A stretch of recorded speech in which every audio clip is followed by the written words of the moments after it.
Did you know Notepad can be used to write real code? It doesn't have all the advanced features of a modern code editor, but it's great for learning the basics. In this guide, I'll show you how to use Notepad for coding, organize a simple project, save code files correctly, and test your work. Start by creating a dedicated folder for your coding project.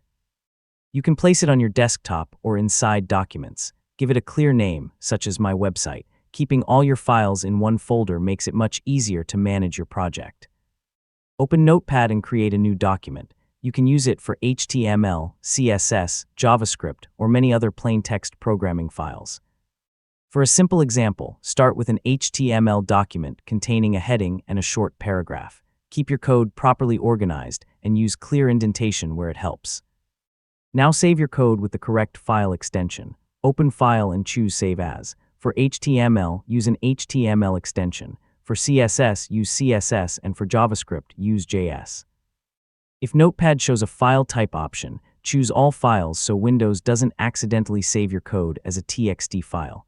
If you're creating a website, you can connect your files together.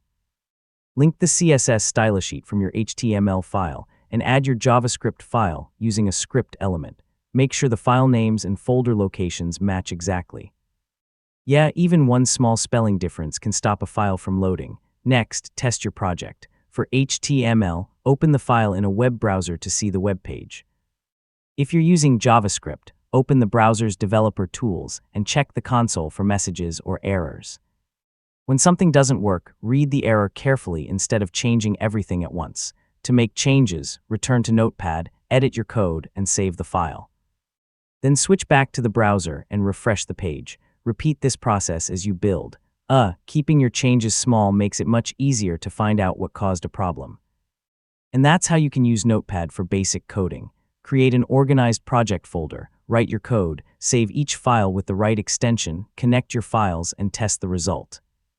Notepad is simple, but it's a great place to understand the fundamentals. So start with a small project and build from there. Thanks for watching.